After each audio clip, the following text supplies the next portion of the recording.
Welcome back to the show, everybody. It is not time to get vindicated. It is time to get up close and personal with your boy G Slate, aka Slate's Plates on Instagram. I appreciate all of you messaging me on Slate's Plates and saying that you want to know more about my recipes and my philosophies on positivity. Guess who's back? Tell a friend. G Slate's back. G Slate's back. G Slate's back. G Slate's back. G Slate's back. G Slate's back. G Slate's back. Yo, you created a monster because nobody wants the Vindicator no more. They want G Slate. He's chopped liver.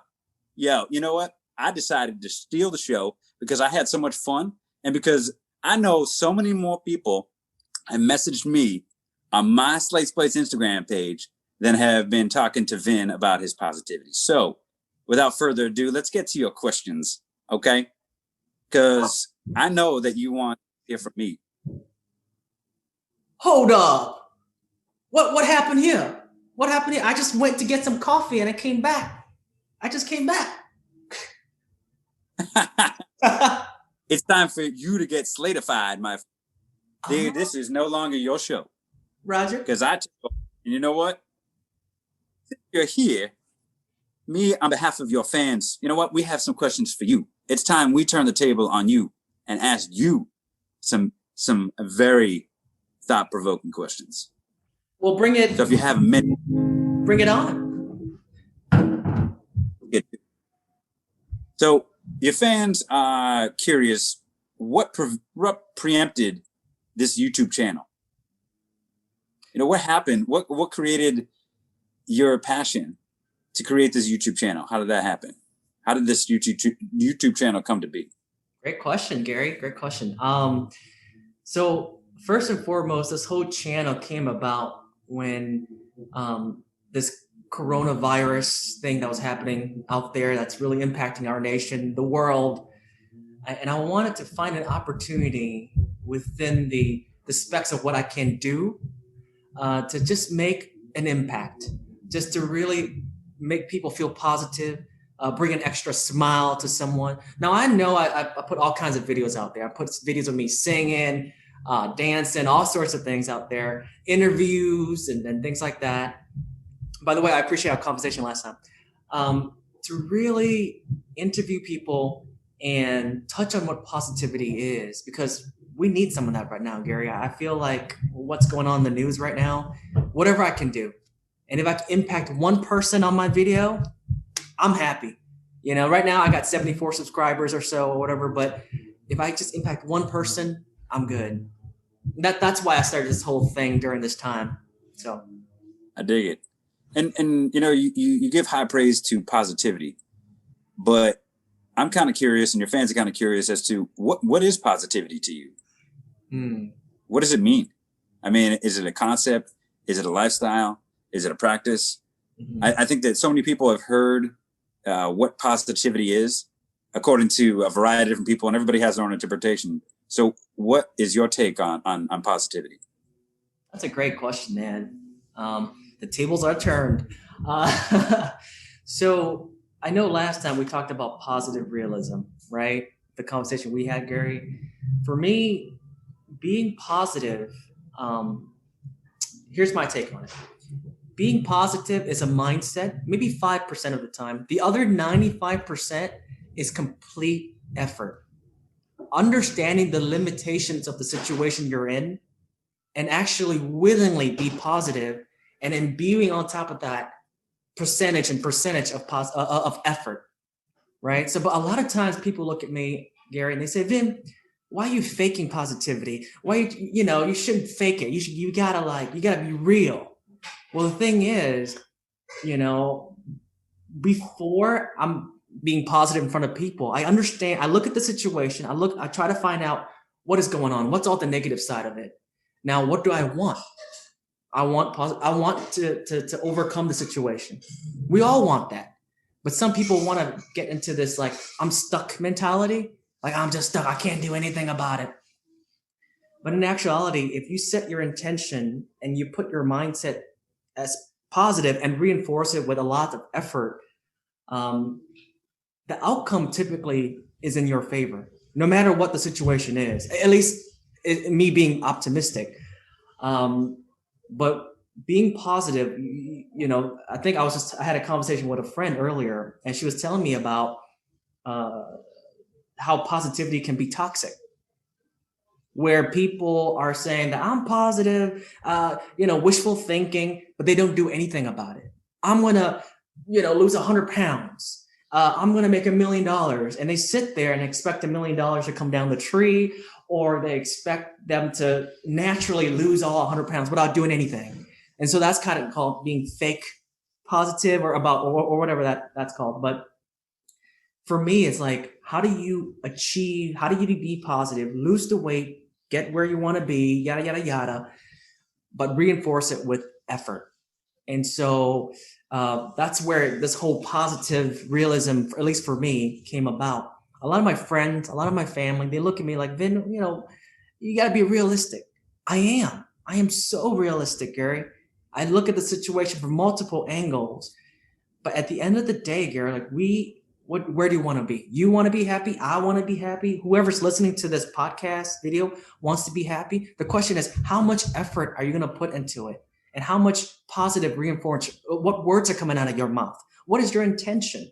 There's been studies that have shown, and I'll just say this since I have the mic, is that I think it's at Ohio State University Medical Center or something like that. There's multiple studies around. People can do their own research.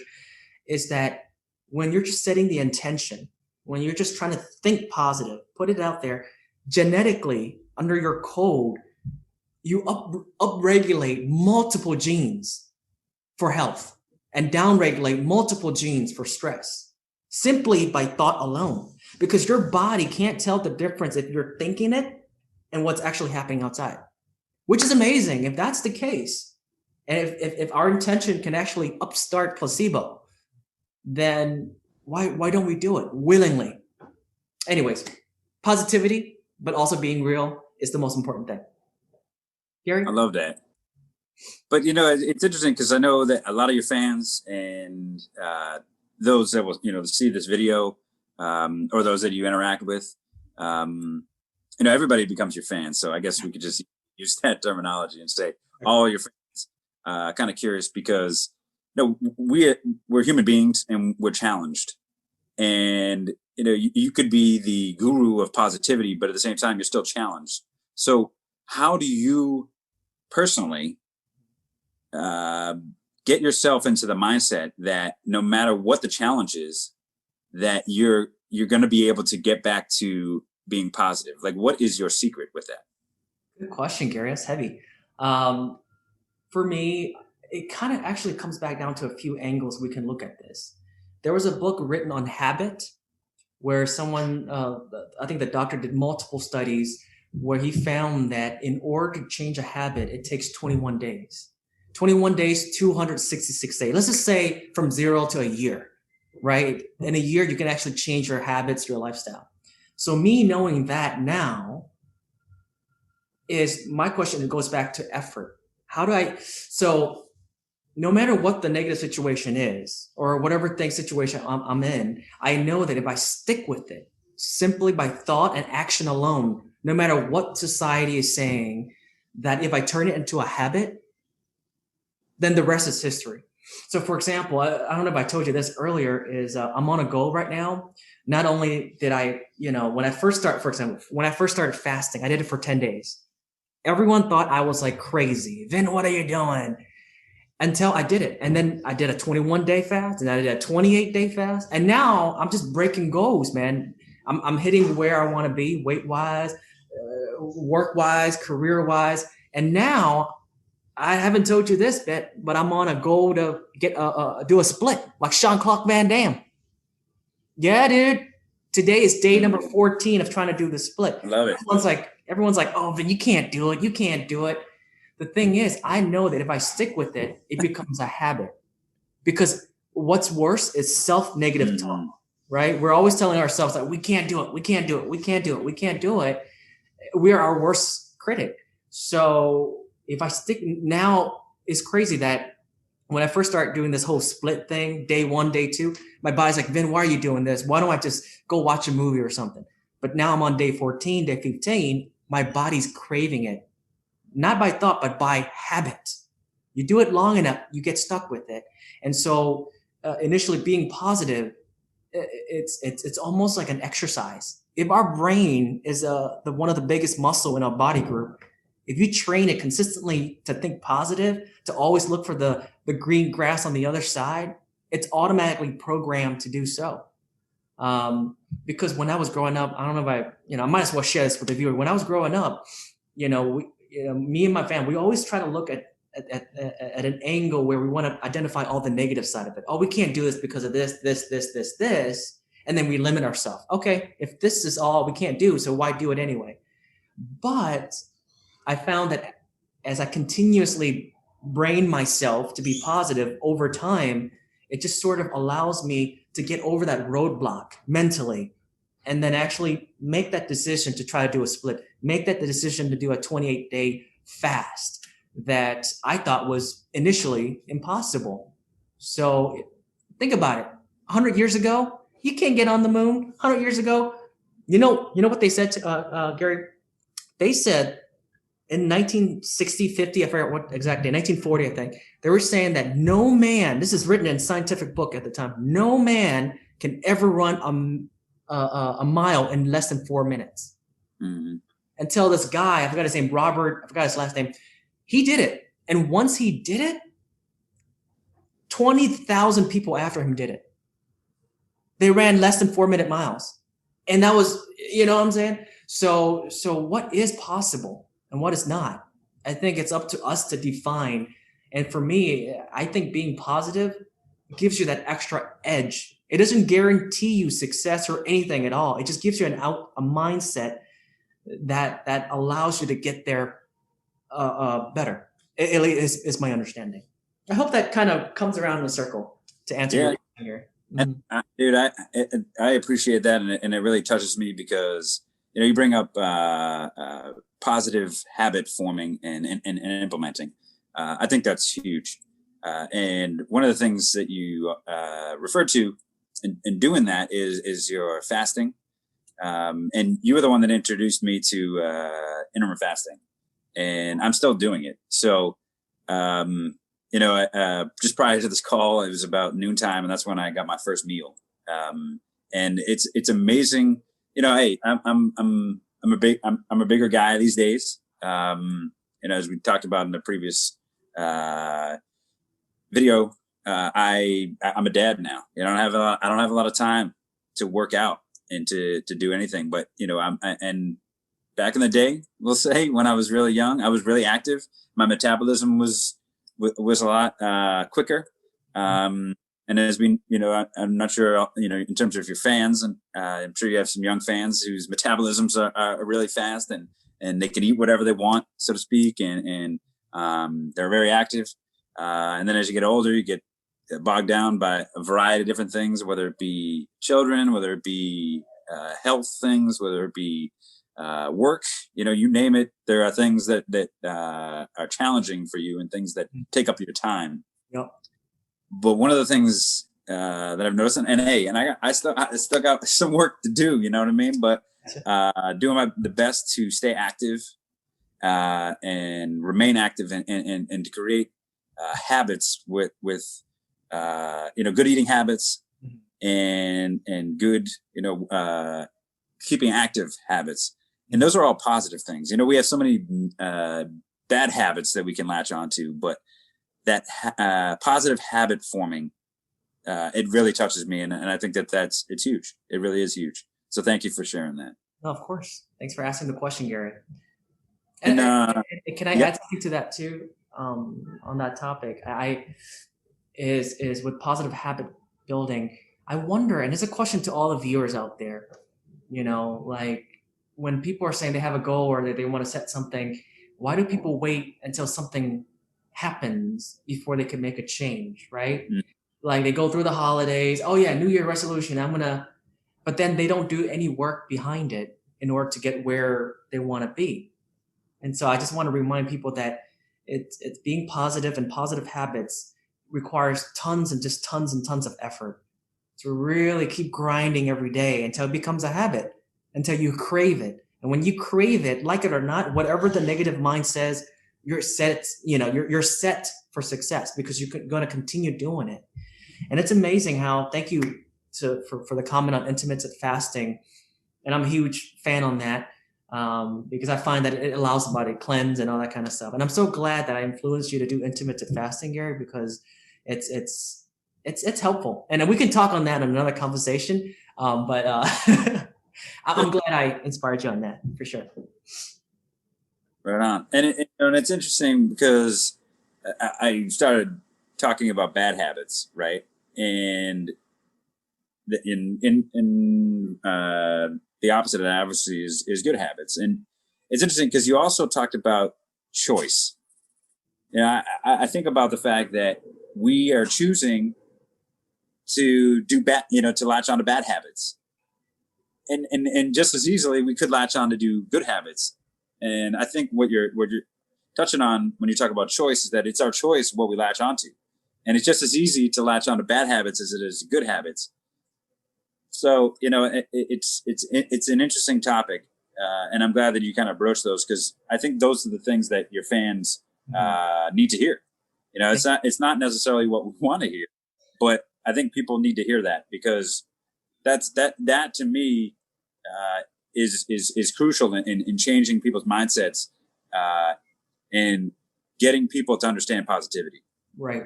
And to add to your point, Gary, I'll just add one more point to it, is people got to get ready to be uncomfortable. Whatever change you're getting into or doing or want for yourself, you got to get uncomfortable.